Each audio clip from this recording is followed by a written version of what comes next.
Lecture du livre Les réveils religieux de Charles Finet. Discours numéro 4. La prière efficace. La prière fervente du juste a une grande efficacité. Jacques 5, 16. Il y a deux sortes de moyens nécessaires pour produire un réveil. La vérité, qui agit sur les hommes, et la prière qui agit sur Dieu. Quand je parle d'agir sur Dieu, je ne veux pas dire que la pensée, les dispositions ou le caractère de Dieu soient changés par la prière. Mais la prière produit en nous un changement qui permet à Dieu d'agir comme il lui serait impossible d'agir sans cela. Quand un pécheur se repent, ses dispositions mettent Dieu dans la possibilité de lui pardonner. Dieu a toujours été prêt à lui accorder son pardon à cette condition, de sorte que lorsque le pécheur change de sentiment et se repent, il n'y a pas besoin d'un changement de sentiment chez Dieu pour lui pardonner. C'est la repentance du pécheur qui rend équitable le pardon de Dieu et qui est l'occasion pour Dieu d'agir comme il le fait. De même, quand les chrétiens font monter à Dieu leur fervente prière, cet état de leur âme permet à Dieu de les exaucer. Il avait toujours été disposé à répandre sa bénédiction, à condition qu'il revête les dispositions convenables et offre la prière qu'il peut agréer. La prière est un anneau essentiel dans la chaîne des causes d'un réveil. Elle est aussi essentielle que la vérité. Quelques-uns ont usé avec zèle de la vérité pour convertir les hommes et n'ont pas ajouté grande importance à la prière. Ils ont prêché et parlé et distribué des traités avec une grande ardeur. Puis, ils se sont étonnés d'avoir si peu de succès. La raison en était qu'ils oubliaient que, sans l'Esprit de Dieu, la vérité ne produira jamais à elle seule l'effet désiré, et que l'Esprit est donné en réponse à la prière. Il arrive parfois que ceux qui s'adonnent le plus à la propagation de la vérité ne sont pas ceux qui s'adonnent le plus à la prière. Ceci est toujours un malheur, car, à moins qu'eux-mêmes ou quelqu'un d'autre n'ait l'esprit de prière, la vérité seule ne fera qu'endurcir les hommes dans la pénitence. Il est probable qu'au jour du jugement, on verra que rien n'a jamais été effectué par la vérité. Quel que fût le zèle avec lequel elle était présentée, à moins qu'il n'y ait eu quelque part un esprit de prière associé à la présentation de la vérité. D'autres commettent l'erreur contraire. Ce n'est pas qu'ils attachent trop de prix à la prière, mais ils oublient que la prière à elle seule reste inefficace. Les pécheurs ne se convertissent pas par un contact direct avec le Saint-Esprit, mais par la vérité, employée comme moyen. Attendre la conversion des pécheurs par la prière seule, sans l'emploi de la vérité, c'est tenter Dieu. Je me propose 1. De montrer ce qu'est la prière efficace. 2. D'indiquer quelques-uns des caractères essentiels de la prière efficace. 3. D'indiquer quelques-unes des raisons pour lesquelles Dieu demande la prière efficace. 4. De citer quelques exemples de prière efficace. 1. Ce qu'est la prière efficace. La prière efficace, la prière qui obtient ce qu'elle demande, ne consiste pas seulement en de bons désirs. Sans aucun doute, les bons désirs sont agréables à Dieu. De tels désirs règnent dans le ciel et tous les êtres saints en sont animés. Mais ces désirs ne sont pas la prière. Les hommes peuvent les avoir comme les ont les anges et les esprits glorifiés. Mais ce n'est pas là la prière efficace.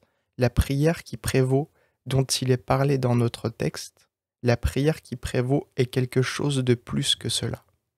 La prière efficace, la prière qui prévaut est celle qui obtient la bénédiction qu'elle recherche. C'est cette prière qui agit efficacement sur Dieu. L'idée même de prière efficace implique qu'elle a pour effet ce qui était son objet. 2. Caractère essentiel de la prière efficace. Je mentionnerai les caractères essentiels de la prière efficace sans pouvoir énumérer toutes les conditions qui la rendent telle. Petit 1. Il faut prier pour un objet défini. Il ne faut pas s'attendre à prier d'une manière efficace lorsqu'on prie à l'aventure, sans but précis ou défini. Parlons de la prière secrète. Bien des gens se retirent dans leur chambre, dans la solitude, seulement parce qu'ils doivent faire la prière. Le moment est venu où ils ont l'habitude de se retirer pour la prière. Ce sera le matin, ou à midi, ou à un autre moment. Mais au lieu d'avoir une chose à dire, un objet précis à l'esprit, Ils se mettent à genoux et prient pour tout ce qui se présente à leur esprit, pour tel objet qui flotte à ce moment dans leurs imaginations. Et quand ils ont terminé, ils pourraient à peine dire un mot de tout ce qu'ils ont demandé à Dieu. Ce n'est pas là la prière efficace. Que diriez-vous de quelqu'un qui voudrait agir sur le Parlement et qui dirait « Voici l'hiver, le Parlement est assemblé. C'est le moment de présenter des pétitions. » Et qui se mettrait à pétitionner sans avoir en vue aucun objet défini. Pensez-vous que de telles pétitions auraient de l'influence sur le Parlement ? Un homme doit avoir devant lui, dans sa prière, un but précis. Il ne peut prier d'une manière efficace à la fois pour une variété d'objets.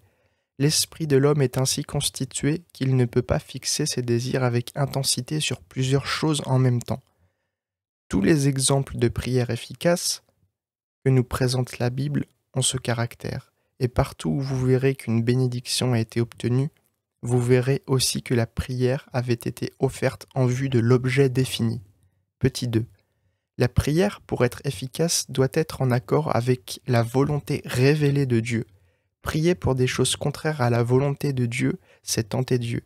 Il y a 3 manières dont Dieu révèle aux hommes sa volonté pour les diriger dans la prière. A.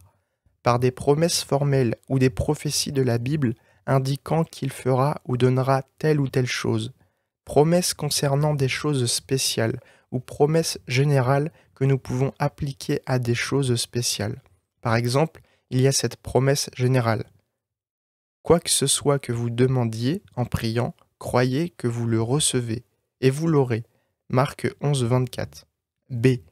Quelquefois Dieu révèle sa volonté au moyen de sa providence, quand il montre clairement que tel ou tel événement va avoir lieu. C'est aussi bien une révélation que s'il l'avait écrit dans sa parole. Il eût été impossible de révéler toutes choses dans la Bible, mais souvent Dieu les rend claires à ceux qui savent discerner spirituellement que c'est sa volonté d'accorder telle ou telle bénédiction. C. Dieu révèle aussi sa volonté par son esprit. Quand les enfants de Dieu ne savent pas ce qu'ils doivent demander à Dieu, qui soit conforme à sa volonté, souvent son esprit vient les instruire, là où il n'y a pas de révélation spéciale, et où la providence ne donne pas d'indice clair, et que nous ne savons pas que demander. Il nous est expressément dit que l'Esprit vient en aide à notre faiblesse et qu'il intercède par nous par des soupirs inexprimables. Romains 8, 26. On a beaucoup parlé de cette prière de la foi pour des choses qui ne sont pas révélées. On objecte que cette doctrine suppose une nouvelle révélation. Je comprends que, nouvelle ou ancienne, c'est la révélation même que l'Éternel a dit qu'il ferait. C'est tout aussi clair que si nous entendions maintenant une voix du ciel révélant que l'Esprit de Dieu aide les enfants de Dieu à prier selon sa volonté, quand eux-mêmes ne savent pas ce qu'ils doivent demander. Et celui qui sonde les cœurs connaît quelle est la pensée de l'Esprit, parce que c'est selon Dieu qu'il intercède en faveur des saints. Romains 8, 27. Il amène les chrétiens à prier précisément pour ces choses, avec des soupirs inexprimables, lorsque ni la parole ni la providence ne les rendent capables de décider qu'ils soient remplis de l'Esprit, comme Dieu le leur demande. Il dit « Soyez remplis de l'Esprit » Éphésiens 5, 18. C'est cet esprit qui dirigea leurs pensées sur les choses que Dieu veut les accorder. Petit 3. Pour prier avec efficacité, il faut prier en se soumettant à la volonté de Dieu. Ne confondez pas la soumission avec l'indifférence. Il n'y a pas deux choses plus dissemblables. J'ai connu un homme qui arriva dans une localité où il y avait un réveil. Lui-même était froid et n'entrait pas dans l'esprit du réveil. Il n'avait nullement l'esprit de prière. Quand il entendit les frères prier comme si Dieu ne pouvait leur refuser leur demande, il fut choqué de leur hardiesse. Il ne cessait d'insister sur l'importance de prier avec soumission, mais il devint bientôt parfaitement évident que cet homme confondait la soumission avec l'indifférence. De même, ne confondez pas la soumission dans la prière avec une confiance générale que Dieu fera ce qui est bien. Il est juste d'avoir confiance en toute chose, Dieu agira bien. Mais ceci est autre chose que la soumission. Ce que j'entends par soumission dans la prière, c'est l'acquiescement à la volonté révélée de Dieu. Se soumettre à un commandement de Dieu, c'est lui obéir. Se soumettre à quelques décrets de Dieu, décrets supposables ou possibles, mais secrets, ce n'est pas là la soumission. Il est impossible de se soumettre à aucune dispensation de la providence jusqu'à ce qu'elle soit là, car jamais nous ne pouvons savoir ce que sera un événement jusqu'à ce qu'il arrive. Prenez par exemple David, lorsque son enfant était malade, était dans la détresse, il agonisait dans la prière et refusait toute consolation. Il prit la chose telle à cœur que lorsque l'enfant mourut, ses serviteurs n'osaient le lui annoncer. Cependant, aussitôt qu'il eut appris que l'enfant était mort, il mit de côté sa douleur, se leva, demanda de la nourriture et mangea et but, comme de coutume. Tandis que l'enfant vivait encore, David ne savait pas quelle serait la volonté de Dieu, de sorte qu'il jeûna et pria et dit : « Qui peut dire si Dieu ne me sera pas favorable et si l'enfant ne vivra pas ?» Il ne savait rien, sinon que sa prière, son agonie, était la chose dont dépendait la vie ou la mort de son enfant. Il pensait que s'il s'humiliait et suppliait Dieu, Dieu lui épargnerait peut-être ce coup. Mais dès que la volonté de Dieu fut manifestée et que l'enfant fut mort, il plia comme un saint. Il parut non seulement acquiescer à la volonté de Dieu, mais y trouver réellement de la satisfaction. J'irai à lui, mais il ne reviendra pas à moi. 2 Samuel 12, 15 à 23. C'était là une véritable soumission. En ce cas, David raisonnait juste. Aussi longtemps qu'il n'avait pas de révélation de la volonté de Dieu, il ne savait autre chose, si ce n'est que la guérison de l'enfant dépendait de sa prière. Mais quand il eut une révélation de la volonté de Dieu, il se soumit. Tant qu'on ne connaît pas sa volonté, se soumettre sans prier, c'est tenter Dieu. Que savez-vous si tel événement ne dépend pas d'une prière que vous offrirez comme il faut l'offrir ? Dans le cas d'un ami impétinent, il se peut que la condition à laquelle il sera sauvé de l'enfer soit votre prière fervente et importune en sa faveur. Petit 4. La prière efficace pour un objet implique un désir de l'obtenir proportionné à l'importance de l'objet. Lorsqu'une personne désire réellement une bénédiction, ses désirs ont une intensité proportionnée à la grandeur de la bénédiction. Les désirs de notre Seigneur Jésus-Christ, lorsqu'il priait pour une bénédiction, étaient d'une intensité étonnante, allant même jusqu'à l'agonie. Lorsque notre désir est intense, désintéressé, et que la chose n'est pas contraire à la volonté et à la providence de Dieu, il est à présumer que l'objet de notre prière nous sera accordé. Il y a 2 raisons à cela. A. La bienveillance générale de Dieu. Si l'objet est désirable en lui-même, si autant que nous pouvons le penser, ce serait un acte de la bienveillance de Dieu de nous l'accorder. Il y a une grande probabilité que nous l'obtiendrons. B. Si nous avons un désir ardent et désintéressé pour quelque chose, il est fort de présumer que c'est l'Esprit de Dieu qui suscite en nous ce désir et qui nous pousse à prier de manière à ce qu'il nous soit accordé, en réponse à notre prière. Dans un cas pareil, aucun degré d'intensité ou d'importunité de la prière n'est déplacé. Un chrétien peut aller jusqu'à Dieu et saisir sa main. Voyez Jacob, s'écriant plein d'angoisse. « Je ne te laisserai point aller que tu ne m'aies béni. » Genèse 32, 26. Dieu fut-il mécontent de sa hardiesse et de son importunité ? Nullement. Il lui a accordé de la chose qu'il lui avait demandée. Il en fut ainsi dans le cas de Moïse. Dieu lui dit : « Laisse-moi que ma colère s'enflamme contre eux, que je les détruise, et je ferai de toi une grande nation. » Exode 32, 10. Que fit Moïse ? Est-ce qu'il s'en alla, laissant Dieu agir comme il l'avait dit ? Non, son esprit se reporte sur les Égyptiens et se représente combien ils vont triompher. Pourquoi les Égyptiens diraient-ils que c'est pour leur malheur que Dieu a fait sortir les Israélites ? Moïse paraît s'emparer de la main de Dieu, déjà levée pour détourner le coup. Est-ce que Dieu le reprit en lui disant que ce n'était pas à lui de s'interposer ainsi ? Non, Il semble que Dieu se sentit incapable de rien refuser à une pareille insistance. Et ainsi Moïse se tient à la brèche et l'emporta sur Dieu. De nos jours encore, des prières qui remportent la victoire s'élèvent souvent vers Dieu, lorsque les chrétiens sont arrivés à un tel degré de ferveur et de sainte hardiesse, qu'après coup, ils sont effrayés de leur insistance. Cependant leurs prières ont prévalu et obtenu la bénédiction. Je suis en relation avec beaucoup de ces personnes et elles sont parmi les plus saintes que je connaisse. Petit 5. La prière, pour être efficace, doit être inspirée par de bons mobiles. Elle ne doit pas être égoïste, mais inspirée par un attachement suprême à la gloire de Dieu. Beaucoup de prières sont offertes à Dieu par pur égoïsme. Parfois, des épouses prient pour la conversion de leur mari parce que, disent-elles, ce serait tellement plus agréable que mon mari vienne à l'église avec moi. Et ainsi de suite. Il semble qu'elles n'ont jamais élevé leurs pensées plus haut que leurs propres intérêts.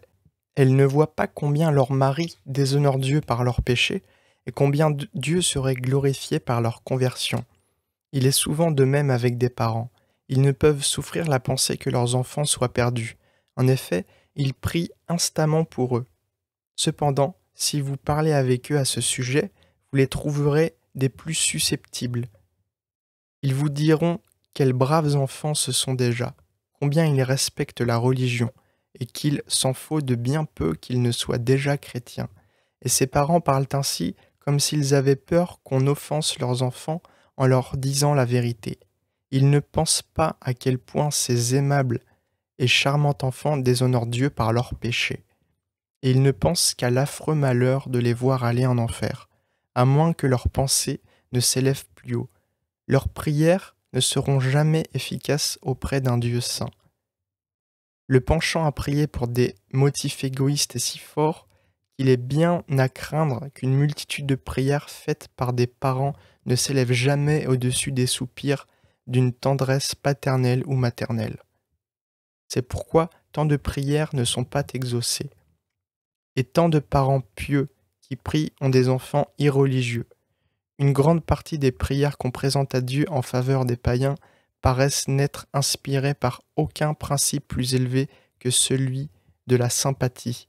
Des missionnaires ou d'autres personnes insistent presque exclusivement sur le fait que 600 millions de païens vont en enfer, tandis qu'on parle peu du fait qu'ils déshonorent Dieu.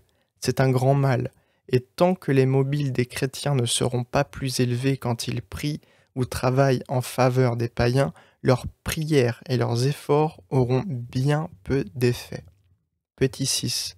La prière, pour être efficace, doit être faite avec le secours de l'Esprit. Jamais vous ne pourrez prier conformément à la volonté de Dieu sans l'Esprit.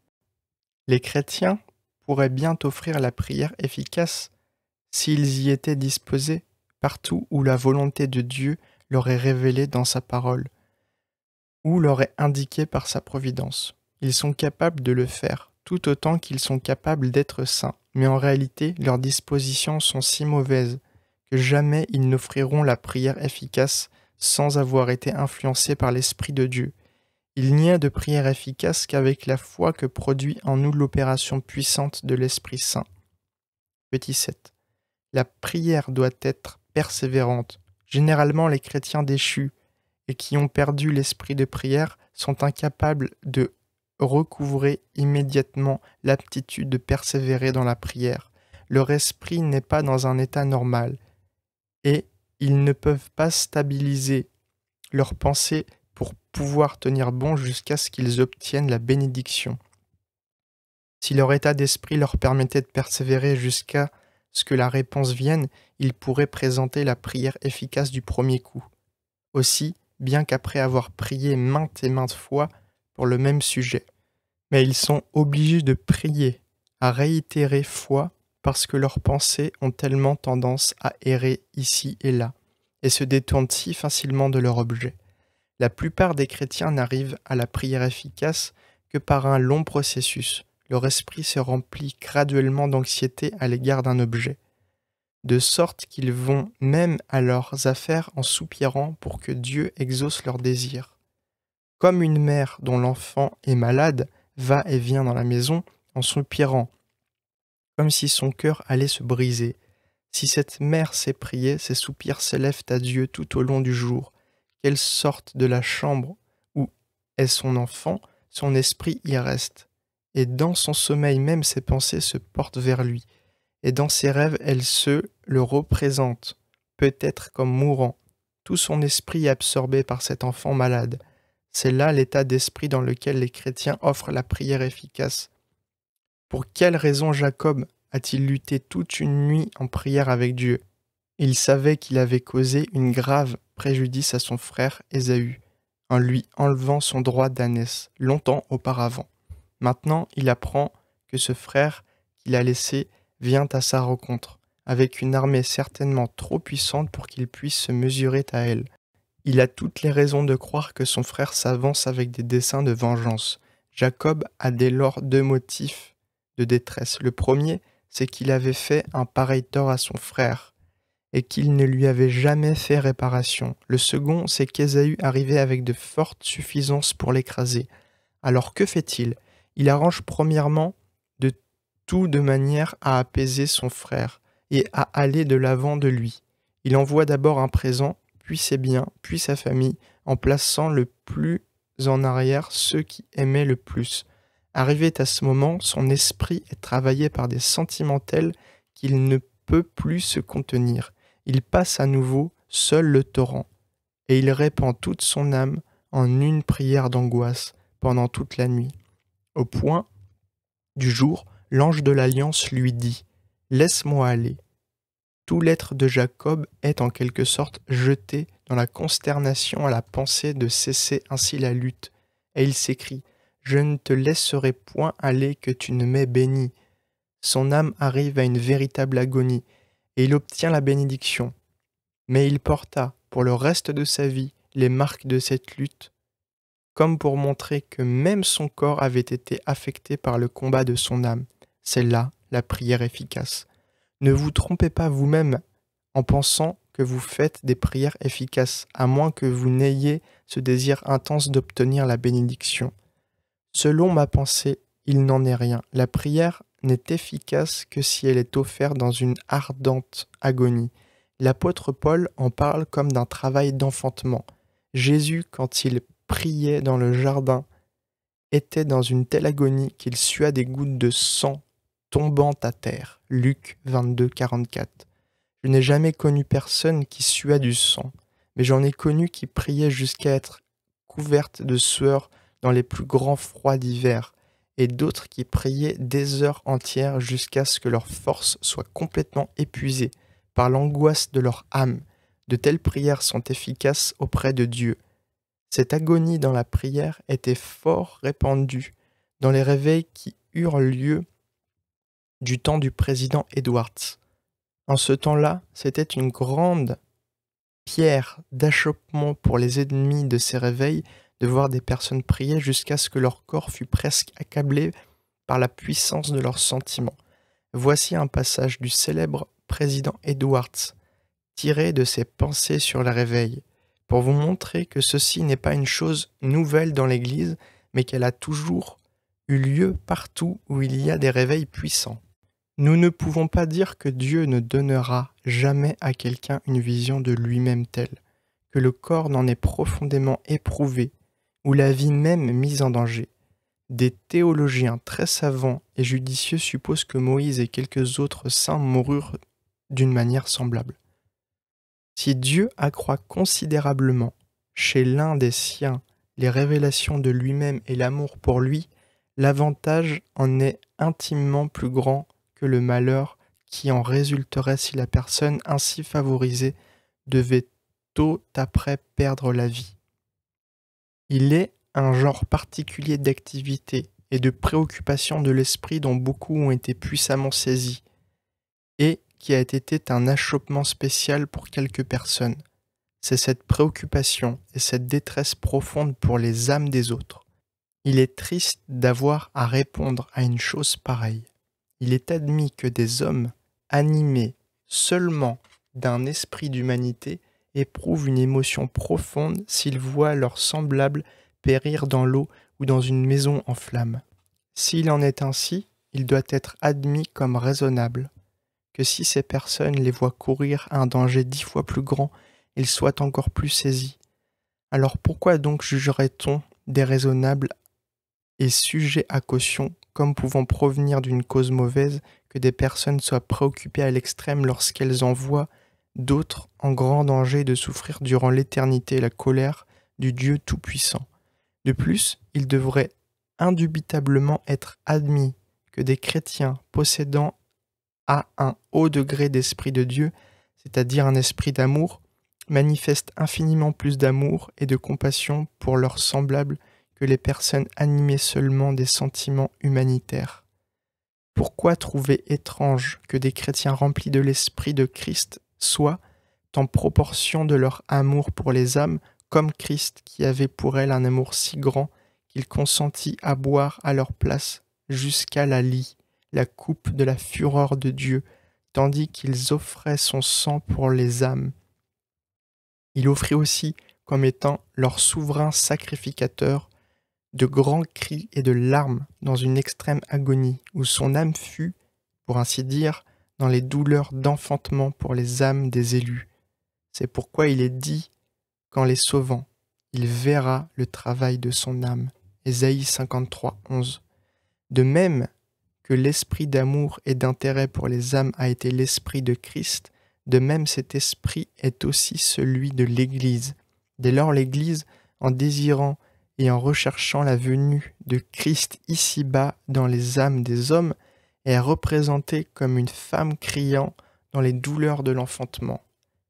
Apocalypse 12, 1 à 2.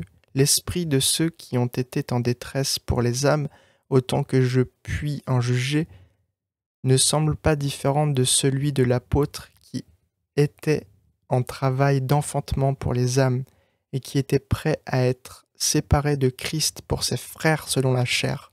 Romains 9, 3. Ni de celui du psalmiste. L'indignation me saisit à cause des méchants qui abandonnent ta loi. Psaume 119, 53. Et des ruisseaux de larmes coulent de mes yeux parce que personne n'observe ta loi. Psaume 119, 136. Il n'est pas différent non plus de celui du prophète Jérémie. Mes entrailles, la douleur me serre le cœur me bat. Je ne puis me taire, car tu as entendu, ô mon âme, le son de la trompette, le bruit du combat. Jérémie 4, 19. Voir encore chapitre 9, versets 1 et 13, 17. Et Ésaïe, chapitre 22, verset 4. Nous lisons que Mardochée, lorsqu'il vit son peuple en danger d'être détruit et anéanti, déchira ses vêtements, et prit le sac et la cendre et sortit au milieu de la ville en poussant de grands cris de douleur. Esther 4, 1. Pourquoi donc jugerait-on comme ayant perdu la raison des personnes qui ne peuvent s'empêcher de crier en considérant le malheur de ceux qui vont à la perdition éternelle? J'ai cité ces passages pour montrer que ces manifestations étaient fréquentes dans les grands réveils de ces temps-là, selon l'étendue et la profondeur de l'œuvre. Ainsi, les grands réveils en Écosse. Des multitudes étaient fréquemment accablées par leurs extrêmes agonies. Quelques-uns semblaient près d'en mourir. Petit 8. Si vous voulez prier avec efficacité, il vous faut prier beaucoup. On a dit de l'apôtre Jacques qu'après sa mort, on trouva ses genoux calleux comme ceux d'un chameau, tant il avait prié à genoux. Ah, c'était là le secret du succès de ces hommes de Dieu des premiers temps. Leurs genoux étaient calleux. Petit 9. Si vous voulez que votre prière soit efficace, il vous faut l'offrir au nom de Christ. Vous ne pouvez vous appuyer sur vos propres mérites, mais vous pouvez vous prévaloir d'un nom qui est toujours agréé. Vous savez tout ce que signifie se servir du nom d'un homme. Si vous vous présentiez à la banque avec un traité endossé par l'homme le plus riche du pays, ce serait vous couvrir de son nom. Et vous savez que la banque vous donnerait l'argent aussi bien qu'à lui-même. Or Jésus-Christ vous offre de vous servir de son nom. Prier au nom de Christ signifie que vous pouvez être exaucé aussi bien que lui-même, et obtenir autant que le Fils bien-aimé de Dieu, mais il vous faut prier avec foi. Petit 10. Pour que votre prière soit efficace, il vous faut abandonner tous vos péchés. Il ne suffit pas de vous en souvenir et de vous en repentir, il vous faut y renoncer réellement, rompre avec eux, et, dans la résolution de votre cœur, les quitter, tous et pour toujours. Petit 11. Il vous faut prier avec foi, vous devez vous attendre à obtenir les choses que vous demandez. Inutile de compter obtenir une réponse si vous priez sans croire à l'exaucement. Vous ne devez pas persévérer dans une attente de ce genre sans qu'elle soit justifiée. Dans le cas que j'ai supposé, il y a une raison à cette attente. Quand la chose pour laquelle vous priez est révélée dans la parole de Dieu, si vous priez sans être sûr de recevoir la bénédiction, vous faites Dieu menteur. Si la volonté de Dieu est indiquée dans sa providence, vous devez vous y fier en proportion de la clarté des indices. Si son esprit vous pousse à demander certaines grâces, vous avez autant de raisons de les attendre que si Dieu les avait révélées dans sa parole. Mais quelques-uns diront, est-ce que cette manière de suivre les directions de l'Esprit de Dieu ne conduira pas les gens au fanatisme? Je réponds que sans aucun doute plusieurs se tromperont sur ce point. Des multitudes se sont séduites elles-mêmes sur tous les autres points de la religion. Si quelques-uns s'imaginent être conduits par l'Esprit de Dieu, tandis qu'ils ne le sont que par leur propre imagination, est-ce une raison pour ceux qui se savent conduits par l'Esprit de ne pas le suivre? Bien des gens s'imaginent être convertis quand ils ne le sont pas. Est-ce là une raison pour que nous ne nous attachions pas au Seigneur Jésus-Christ? Supposons que certaines gens se trompent en s'imaginant qu'ils aiment Dieu. Est-ce une raison pour que l'homme pieux et saint, qui sait que l'amour de Dieu est répandu dans son cœur, ne donne pas essor à ses sentiments dans des chants de louange? Quelqu'un pourrait se tromper en pensant qu'ils sont conduits par l'Esprit de Dieu, mais rien n'oblige à ce qu'on se trompe. Si des gens suivent des impulsions, c'est leur propre faute. Je ne vous demande pas de suivre des impulsions, je vous demande d'être sobre dans votre esprit et de suivre les directions sobres et rationnelles de l'Esprit de Dieu. Il y en a qui comprennent ce que je veux dire et qui savent très bien ce que c'est que de s'abandonner à l'Esprit de Dieu dans la prière. 3. Les raisons pour lesquelles Dieu demande la prière efficace. J'indiquerai quelques-unes des raisons pour lesquelles les conditions que nous venons de mentionner sont essentielles à la prière efficace. Pourquoi Dieu demande-t-il une telle prière?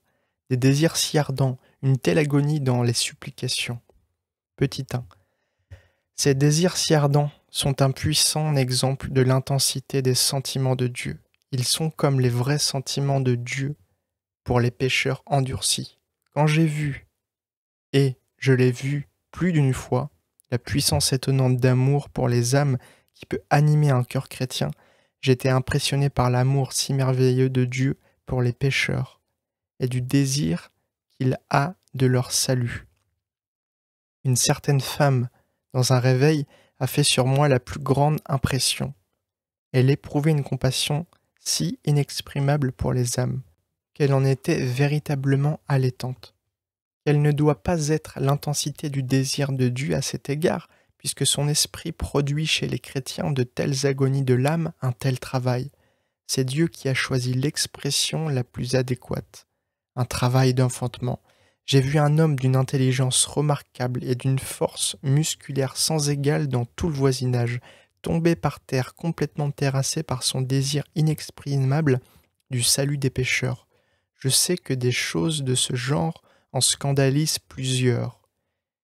Il en sera toujours ainsi, tant qu'il y aura dans l'Église des chrétiens aveugles et insensés. Mais je ne puis douter que ces choses ne soient l'œuvre de l'Esprit de Dieu. Oh, si l'Église entière pouvait être remplie de l'Esprit, de manière à souffrir dans la prière les douleurs de l'enfantement, jusqu'à ce qu'une nation fût enfantée en un jour. Petit 2. Les désirs ardents que j'ai décrits résultent naturellement d'une grande bienveillance et d'une vue claire du danger que courent les pécheurs. Il en est tout à fait raisonnable qu'il en soit ainsi. Si les femmes se trouvent ici, voyant là, vis-à-vis, une famille périssant dans les flammes, si elles entendaient les cris des gens et voyaient leurs agonies, elles seraient dans la détresse. Et il est bien probable que plusieurs d'entre elles s'évanouiraient de terreur. Personne n'en serait étonné, ni ne les accuserait de folie ou de fanatisme parce qu'elles éprouveraient une pareille détresse devant un spectacle aussi affreux. On trouverait, au contraire, bien étrange qu'il n'y ait aucune vive émotion. Pourquoi donc serait-on que des chrétiens éprouvent de telles impressions lorsqu'ils ont une vue claire de l'état des pécheurs et de l'effroyable danger qui les menace? Le fait est plutôt que ceux qui n'ont jamais rien ressenti de pareil n'ont jamais eu beaucoup de bienveillance réelle, et que leur pitié doit être bien superficielle. Je ne désire pas juger avec sévérité ou parler désobligeamment, mais établir un simple fait, et on dira ce qu'on voudra.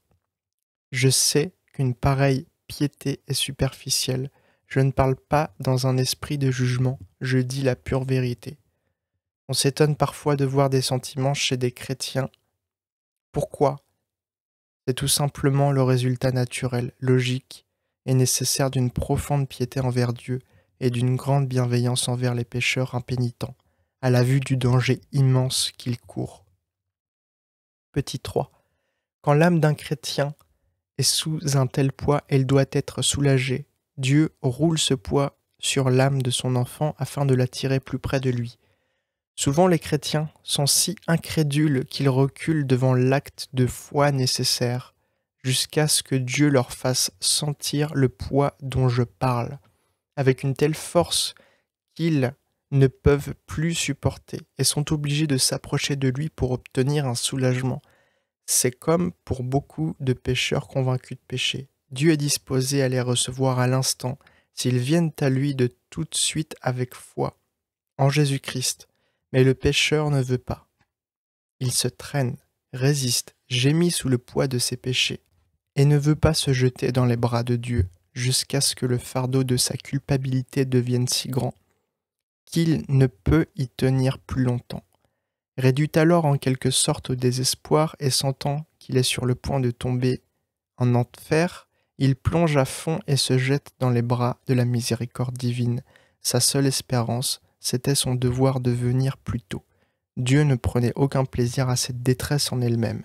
De même, quand des hommes qui professent le christianisme sont chargés du poids des âmes, souvent ils prient et prient encore, et cependant leur fardeau demeure. Leur détresse continue, parce qu'ils ne s'en sont jamais déchargés entièrement sur Dieu avec foi. Le fardeau restera donc et augmentera aussi longtemps que durera leur disposition désintéressée, à moins qu'ils ne résistent au Saint-Esprit et ne l'éteignent. Ils n'auront point de repos jusqu'à ce que finalement, poussés à l'extrémité, ils fassent un effort désespéré et roulent leur fardeau sur Jésus-Christ. Avec une confiance d'enfant, alors, ils sont soulagés, ils sentent que l'âme pour laquelle ils priaient sera sauvée. Le fardeau a disparu et Dieu se plaît à calmer leur esprit en leur donnant la paisible assurance que la bénédiction sera accordée. Souvent, après ces combats, cette lutte dans la prière et après le soulagement qui l'a suivi, vous trouverez ces chrétiens remplis d'émotions douces et célestes. L'âme se repose en Dieu avec triomphe et se réjouit d'une joie ineffable et pleine de gloire. Quelqu'un pense-t-il que l'expérience chrétienne ne présente actuellement rien de pareil?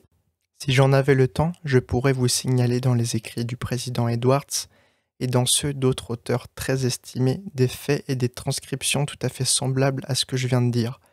Si vous demandez pourquoi nous ne voyons jamais de pareilles choses à New York, je vous dirai que ce n'est pas du tout que vous ayez tellement plus de lumière et soyez tellement plus sages que les chrétiens de la campagne, ni que vous ayez plus d'intelligence que la religion ou une piété plus équilibrée. Il n'en est rien.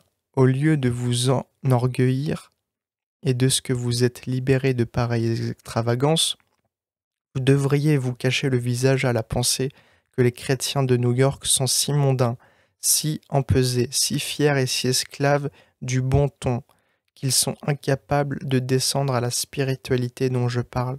Je souhaite qu'ils le fassent. Oh, qu'il puisse y avoir un tel esprit dans cette ville et dans cette église. Cela provoquerait des réactions, je le sais. Mais je ne m'en inquiète pas. Laissez-les dire, si bon leur semble, que les auditeurs de la chapelle de Chapman deviennent fous. Nous n'aurions point de raison de nous effrayer si nous vivions assez près de Dieu pour posséder son esprit, de manière que j'ai décrite. Petit 4. Ces effets de l'esprit de prière sur le corps ne font nullement partie de la piété, mais le corps est souvent si faible qu'il succombe sous les sentiments de l'âme. Ces manifestations ne sont pas du tout essentielles à la prière efficace, elles ne sont que le résultat naturel ou physique des grandes émotions de l'âme. Cela se voit en toute autre matière aussi bien qu'en religion. Le portier du Congrès, à l'époque de la Révolution, tomba mort en recevant une nouvelle extrêmement heureuse. Je connais une femme de Rochester qui luttait avec angoisse dans la prière pour la conversion de son gendre. Un matin, il alla à une réunion destinée aux âmes qui cherchent Dieu, et elle resta chez elle, priant pour lui. La réunion terminée, il revint converti. Elle en eut une telle joie qu'elle tomba morte sur le coup. Il n'est pas plus étrange de voir ces effets produits par la religion que par un sentiment profond quelconque. Petit 5. Une autre raison importante pour laquelle Dieu demande à la prière efficace, c'est qu'elle forme un lien étroit et une profonde sympathie entre Christ et son Église. C'est comme si Christ venait répandre dans l'Église les flots de sa bienveillance, l'entraînant à sympathiser et à travailler avec lui comme jamais. Alors les chrétiens possèdent les mêmes sentiments, les mêmes dispositions que Jésus-Christ. Ils sont remplis d'une telle compassion envers les pécheurs qu'ils ne peuvent plus se contenir. C'est ce qui arrive souvent à certains pasteurs remarquables par leur succès quand ils prêchent aux pécheurs. Ils éprouvent fréquemment une telle compassion et un tel désir débordant pour le salut des pécheurs que ces dispositions se manifestent quand ils parlent et quand ils prêchent. C'est comme si Christ parlait par eux.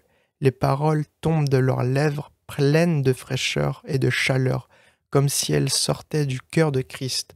Je ne veux pas dire qu'ils leur dictent leurs paroles, mais il existe chez eux les sentiments qui les poussent à parler ainsi. Et vous voyez un mouvement parmi les auditeurs, comme si Jésus-Christ lui-même parlait par des lèvres d'argile. Petit 6. Ce travail d'enfantement des âmes crée aussi un remarquable lien entre les chrétiens au cœur brûlant et les nouveaux convertis. Ces derniers deviennent tout particulièrement chers à ceux qui ont cet esprit de prière en leur faveur et dont l'amour est semblable à celui d'une mère pour son premier-né. Paul l'exprime admirablement lorsqu'il dit « Mes petits enfants ».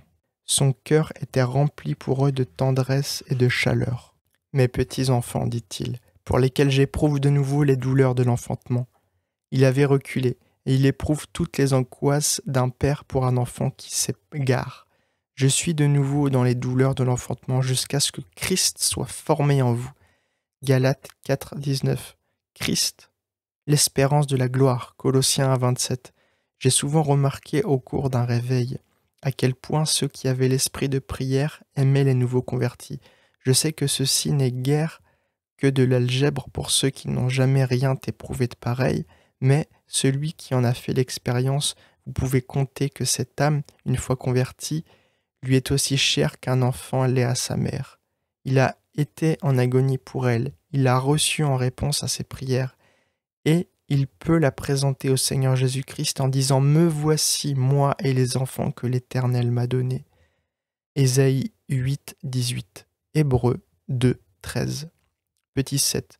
Une autre raison pour laquelle le Seigneur demande cette sorte de prière, c'est que c'est le moyen pour l'Église de se préparer, de recevoir de grandes bénédictions sans aucun dommage.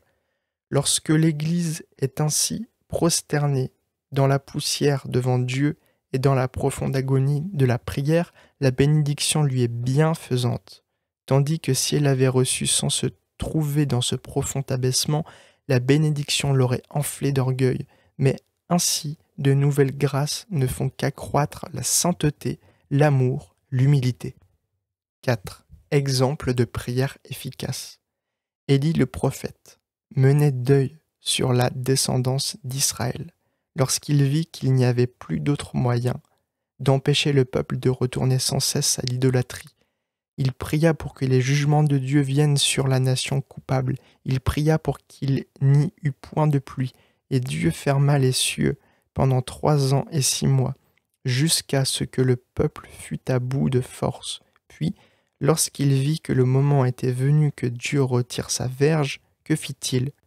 Voyez-le monter sur la montagne et se prosterner dans la prière. Il désirait être seul. Cette fois, il dit à son serviteur d'aller regarder vers la mer, tandis qu'il luttait dans la prière. La dernière fois, le serviteur lui dit qu'on voyait paraître un petit nuage, comme la baume de la main. Aussitôt, il se relève. La bénédiction était obtenue. Le moment était venu où la calamité allait être écartée. Oh, diriez-vous, c'est qu'Élie était un prophète? N'objectez pas ainsi. On faisait la même objection du temps des apôtres. Et que répond l'apôtre Jacques? Il dit « Élie était un homme soumis aux mêmes infirmités que nous ». Il cite ces choses comme exemple de prière efficace et insiste sur la nécessité de prier de même.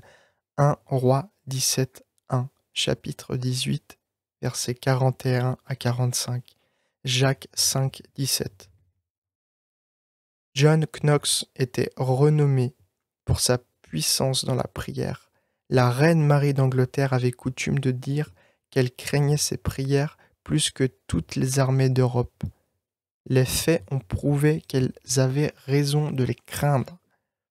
Souvent, l'ardeur de ses prières pour la délivrance de sa patrie lui ôta le sommeil. Une nuit, tandis qu'il priait avec plusieurs amis, Knox dit que la délivrance était arrivée.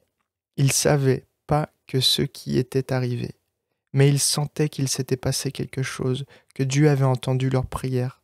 Qu'était-ce? La mort de la reine Marie. Prenons un autre cas. J'ai entendu un pasteur dire qu'il n'y avait pas eu de réveil depuis plusieurs années dans une certaine ville.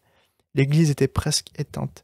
Les jeunes gens étaient tous inconvertis. C'était une désolation. Mais il y avait, dans un coin retiré de la ville, un vieux forgeron qui bégayait au point qu'ils étaient pénibles de l'entendre parler.